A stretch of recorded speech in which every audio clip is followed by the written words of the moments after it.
Assalamualaikum warahmatullahi wabarakatuh. Waalaikumsalam.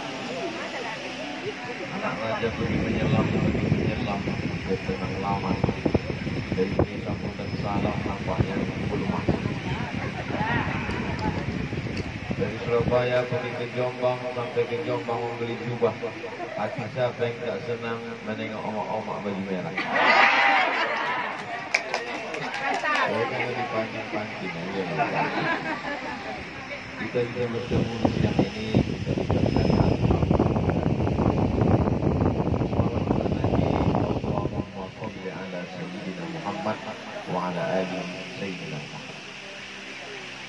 Saya membagi masyarakat kita ini menjadi 3 bagian. Yang pertama, masyarakat yang tidak memikirkan agama. Kalau dia lagi-lagi dipikirkannya karirnya, uangnya, mobilnya, sepatunya, outfitnya. Outfit kalau dia berdiri dari mulai sepatu, celana, baju, menganggarkan jabatannya, menunjukkan hebatnya, tak ada yang lebih ganteng daripada dia. Itulah terus. Kalau dia perempuan, maka yang mau ditunjukkan dia tas kulitnya, lalu kemudian lakinya yang hebat, lalu kemudian dia keturunan. Ini kelompok manusia pertama, dan ini tidak pernah kenyang. Orang yang macam ini macam minum air laut terus haus sampai akhirnya dia mati karena tak siap uang, mau tetap muda, tetap cantik, operasi plastik, operasi, mati kena selingkuh. Ini kelompok yang pertama, belum hijrah, belum mengaji, dan ini yang paling banyak masyarakat kita. Kalau dia main medsos, asik berkelahi, serang sana, serang sini, caci sana, caci sini, tonton sana, ikut artis sana, ikut sini, jalan sana, jalan sini, selesai. Kelompok yang kedua, dia sadar bahwa itu sementara, kawannya kena COVID mati, kawannya satu lagi tidak mati tapi stroke tak mati-mati, kawannya ada satu lagi tidak sakit, tidak mati, tapi setengah mati karena lakinya dilarikan pelakor. Akhirnya tobat, lalu kemudian mengaji. Ini kelompok yang kedua. Tapi yang ini baru sekedar menikmati pengajian. Datang ke masjid ini, jumpa dengan ustadz ini. Kebetulan ustadz itu asyik menangis saja, menangis habis setengah kotak susu. Kebetulan ke masjid ini, ustadz itu ketawa dia.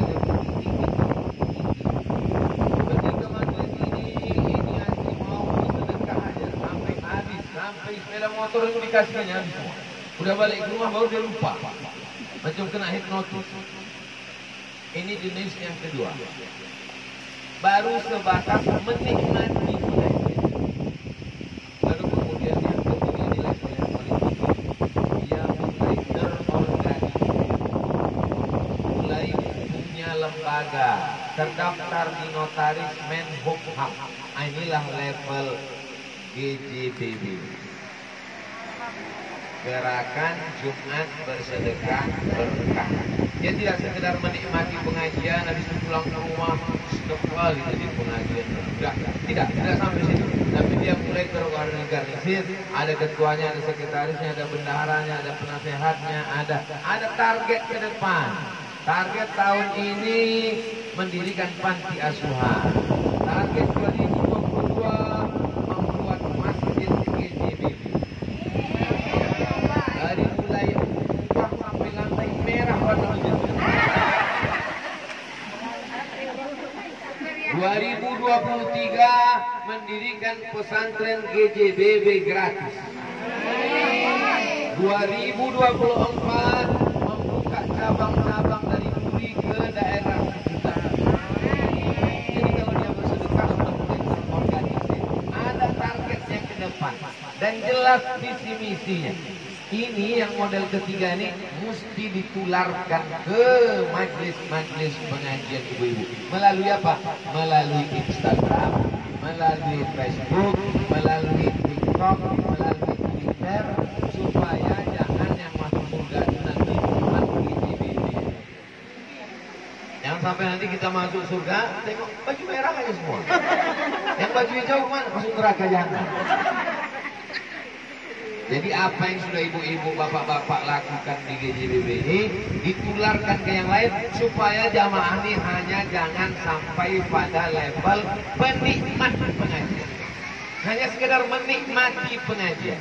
Macam menggantang asap kata orang Melayu. Habis itu asap terbang hilang, tak ada bekasnya sama sekali. Kalau ini sudah terukur. Target kita 2022, 2021 berdiri panti asuhan. Bentuk pantinya macam mana, tanah statusnya bagaimana, membangunnya siapa, sehingga dia kalau dia pengajian ada targetnya. Kalau dia bersedekah jelas jumlahnya berapa, anak yatim yang mau dicari, yang mau disekolahkan, yang mau digratiskan. Maka insya Allah Kak cukup sampai SD, tentu anak itu nanti mau SMP, setelah tamat SMP anak itu mau SMA, tamat SMA dia mau kuliah, selesai kuliah dia mau kerja. Maka itulah yang membangkitkan adrenalin semangat untuk tetap hidup sampai hari kiamat insya Allah. Kita tak hidup sampai hari kiamat, tapi amal yang kita lakukan ini hidup. Lalu apa fungsi Abdul Somad di tengah semangatnya GJBB ini? Abdul Somad menumpang ruang, meletakkan batu pertama. Sudah meletakkan nanti aku kembali. Gimana nasib batu itu? Wallahu a'lam. Gimana nasibnya itu terserah GJBB lah ke depan. Tapi saya yakin dan percaya GJBB kan yang dulu membantu support duit untuk sebetulnya mau mancing aja.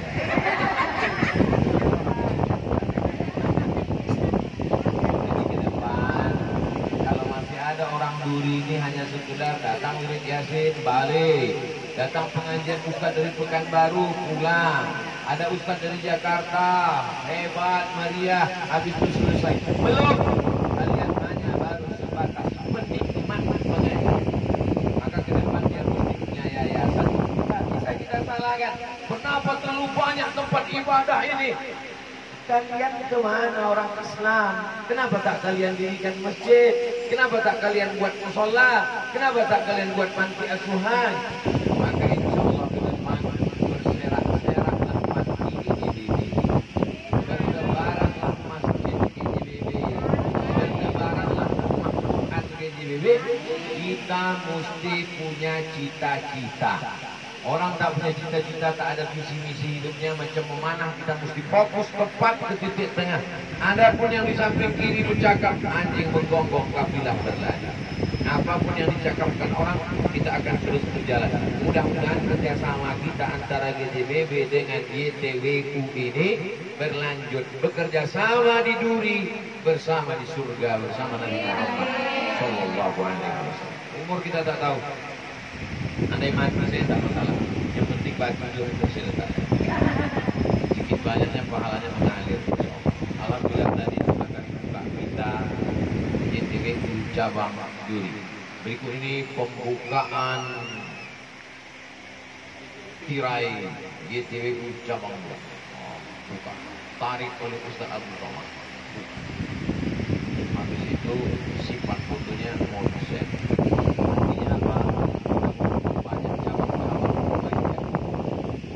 Masalul ladzina yunfiquna amwalahum fi sabilillah kamathali habbatin anbatat ambatan sab'a sanabil, tumbuh 7 cabang. Wa fi kulli sumbulatin mi'atu habbah, satu cabang ada 100 biji.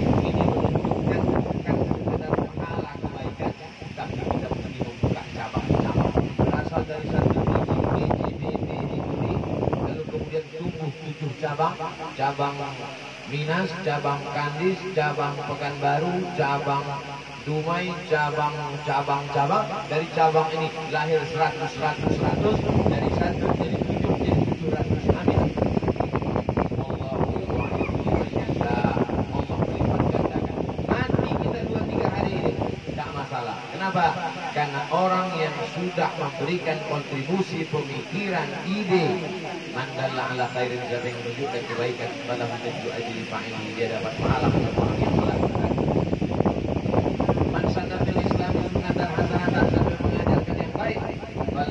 Dia dapat pahalanya. Wa ajru man amila biha, orang yang melakukannya sesudah dia mati, dilanjutkan oleh generasi penerusnya. Oh, emakku dulu ikut GJBB ini, bapakku dulu ikut GJBB ini, atukku dulu ikut GJBB ini, melanjutkan ikut bergabung. Semangat dia bersedekah, diceritakan pula oleh kawan-kawan. Dulu atuk kau, walaupun sudah tua semangat dia, kau pula masih muda macam atuk-atuk. Bangkit semangatnya. Maka insya Allah ini menjadi inspirasi. Saya berharap apa yang dilakukan GJBB jangan puas sendiri, tapi mesti ditulis, diceritakan, di-share, dikaji, supaya majelis-majelis pengajian di Riau, di Sumatera, di mana ada yang menonton, insya Allah mereka terinspirasi. Biarlah kita menjadi inspirasi kebaikan. Sampai hari ini kalau ada orang membunuh, maka Kabil dapat dosanya. Kenapa? Terinspirasi membunuh gara-gara Kabil. Sampai hari ini kalau ada orang membunuh, menikam, menembak, Kabil dapat dosanya. Namanya dosa jariah. Karena yang pertama manusia membunuh adalah Kabil membunuh Habil. Tapi insya Allah kalau ada pengajian oma-oma, pengajian M3, mak-mak milenial. Kalau ada pengajian wirid Yasin, berubah mereka menjadi badan hukum notaris, menjadi yayasan. Ketika ditanya, kenapa ibu-ibu yang selama ini cuma wirid Yasin, pulang sekarang menjadi yayasan? Kami terinspirasi dengan GJBB Duri. Kami ingin juga punya action yang terdaftar hukumnya. Kami juga ingin buat program panti asuhan. Kami juga ingin buat program bangun masjid. Kami juga ingin program rumah Quran. Kami juga ingin punya seragam macam mereka. Tapi karena mereka sudah merah, kami buat hijau tutup pisang. Maka insya Allah ide-ide kebaikan itu mengalir untuk ibu-ibu insya Allah. Untuk saya dapat juga karena saya menceritakan ini. Saudara yang dimuliakan Allah Subhanahu wa taala, saya amat sangat merasa senang dilibatkan dalam amal kebaikan, dilibatkan bersama orang-orang baik. Maka mudah-mudahan yang kita lakukan ini tak lain tak bukan hanya mencari ridha Allah Subhanahu wa taala. Raditu billahi rabbah. Yang ku cari hanya ridha-Mu ya Allah. Ilahi anta maksudi, engkau yang dimaksud. Wa ridha maksudi, ridha-Mu yang ku cari. Masalah cara baca Quran, mafarijul huruf, tanwin, idgham gunnah, qalqalah bila gunnah, GJBB sudah selesai. Mana contohnya? Ibu tadi sudah bersyukur. Masalah bagaimana jilbabnya panjang menutup aurat longgar tak sempit sudah selesai. Dari mana Ustaz tahu? Dari seragam. Masalah suaminya di rumah izin sudah selesai. Dari mana Ustaz tahu? Karena izin suami itulah maka mereka bisa berkeliaran dalam keadaan majlis yang baik ini. Ini menunjukkan suaminya baik-baik ini di rumah. Abang, aku mau ngurus di DBB, abang tolong pel lantai, cuci, belokkan anak. Tentu tidak demikian. Insya Allah bapak-bapak itu mengizinkan ibu beramal baik, dia juga mendapat pahala kebaikan insya Allah. Keseimbangan ini yang kita jaga, maka insya Allah kalau ini bisa kita laksanakan dengan baik, maka bertebaran. Tidak ada lagi anak-anak di lampu merah Duri. Risau kita berhenti dibukanya ketoknya kaca, dinyanyikannya 2 lagu minta 2.000. Tak pula selesai lagu itu. Orang bertanya, kenapa kau tak sekolah? Kenapa kau mau di tepi jalan? Ini jangan-jangan dikoordinir ini. Ini ada sindikat penculik anak-anak. Melarikan anak-anak sampai ke Duri. Ributlah orang di mobil itu mengamuk. Udahlah tak ngasih duit, mengamuk pula. Darah tinggi naik, jantung koroner naik, gula darah naik. Tidak menyelesaikan masalah. Anak itu tetap juga berkeliaran meminta duit. Tapi kalau GJBB membangun panti, dia tak bercakap, dia diam. Besok dibawakannya truk, diangkutnya anak-anak masuk ke panti.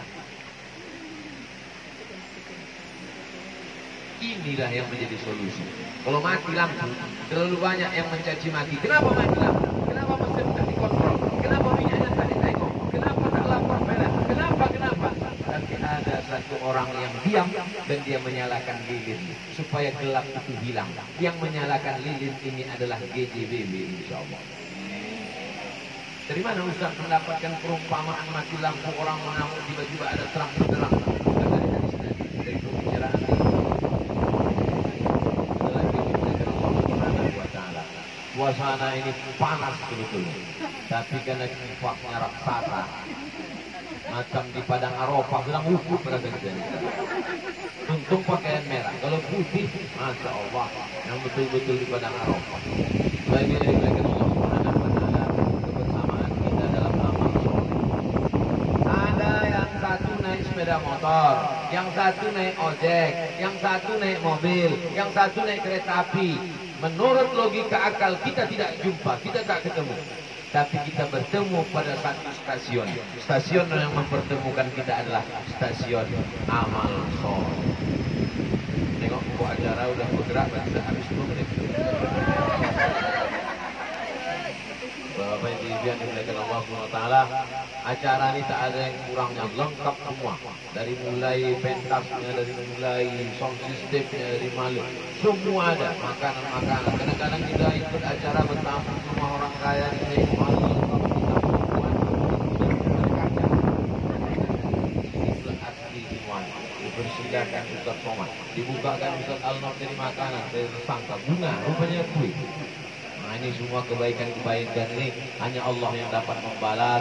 Mudah-mudahan Allah membalas kebaikan ibu-ibu. Tapi ingat, setan sudah berkuasa menggoda orang yang mengaji, menggoda dirinya, menyembah diri.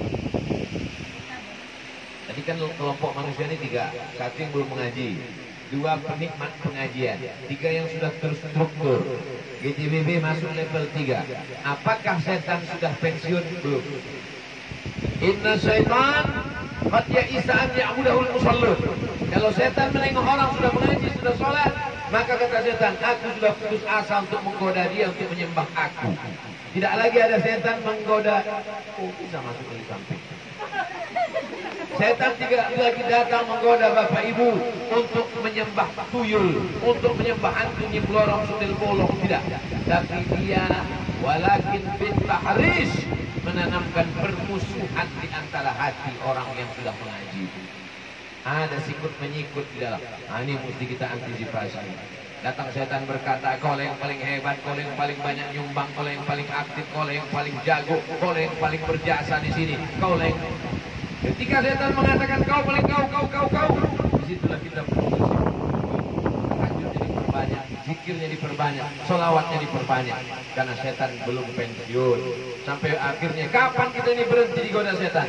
Sampai akhirnya malaikat maut mencabut nyawa, keluar roh dari jasad, tersenyum kita dalam keadaan la ilaha illallah Muhammad Rasulullah. Itulah baru kita menang. Istirahat dulu.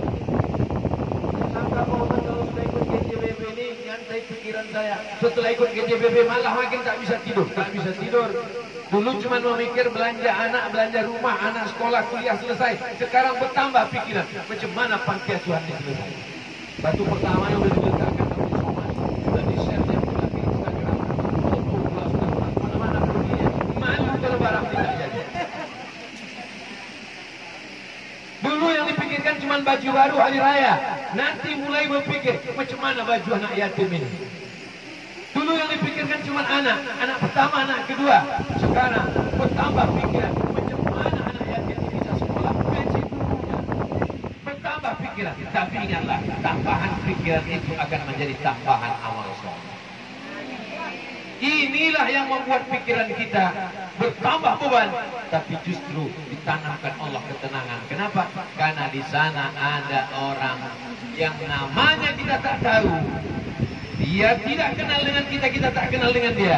Tapi di tengah malam dia berdoa, ya Allah, ibu-ibu yang menyekolahkan anakku, ibu-ibu yang menyelamatkan generasi anak-anak kami di panti asuhan, sehatkan dia ya Allah. Doa dia itulah yang mengetuk pintu langit, menurunkan ketenangan dalam hati kita. Susah-susahkan hati kita karena memikirkan pembangunan masjid. Susah-susahkan akal pikiran kita karena memikirkan macam mana supaya anak-anak di sekolah gratis. Susah-susahkan, suntuk-suntukkan akal kita. Yang kita pikirkan bukan diri kita, yang kita pikirkan adalah umat. Mudah-mudahan kesusahan kita ini membuat kita beristirahat nanti di surga Jannatul Firdaus bersama orang yang paling kita cintai, Sayyidina Maulana Muhammad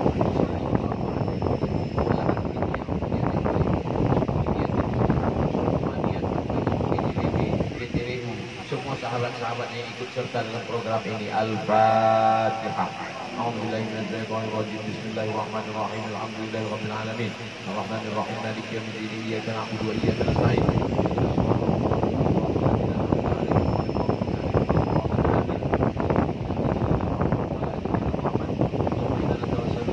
haqqi nabiyyika Muhammad sallallahu alaihi wasallam. Kami meminta mohon kepada Engkau ya Allah berkat kemuliaan Al-Fatihah, berkat kemuliaan Nabi Muhammad sallallahu alaihi wasallam, antu segala umurana, mudahkan urusan kami membangun panti asuhan ini ya Allah. Balligh maqasidana, sampaikan segala maksud niat baik kami ya Allah. Wa taghfir lana ma madha, dengan amal soleh ini ampunkan segala silap salah dosa kami di masa lalu ya Allah. Wa anta tahfaz abnana wa banatina, dengan amal baik yang kami lakukan ini jagalah anak kami dari segala perbuatan maksiat tercela ya Allah. Allahumma barik lana fi umurina, setiap umur kami, setiap hembusan nafas kami, setiap gerak langkah tangan, ayunan tangan kaki kami, jadikan itu semua bernilai amal soleh, sehingga ketika kami nanti datang menghadapmu ya Allah, itu dapat kami jadikan bekal untuk menghadap Engkau dan dapat memasukkan kami ke dalam surga bersama Nabi Muhammad sallallahu alaihi wasallam. Allahumma qahhir qulubana, jika tangan kami dari dia, jika hati kami dari umat, jika dari hasad dengki, jika dari takbur sombong angkuh, merasa diri lebih banyak amal daripada orang lain, jadikan kami bersaudara karena Engkau ya Allah. Allahumma ja'alna minal mutahabbina bijalalik, jadikan kami bersaudara karena sama-sama menjaga anak yatim, jadikan kami bersaudara karena sama-sama ingin membangun panti asuhan, jadikan kami bersaudara karena la ilaha illallah Muhammadur Rasulullah. Rabbana atina fid dunya hasanah wa fil akhirati hasanah wa qina adzabannar. Sallallahu alaihi sayyidina Muhammad wa ala alihi washabbihi wasallam. Walhamdulillahi rabbil alamin. Taqabbalallahu minkum minna wa minkum taqabbal ya karim.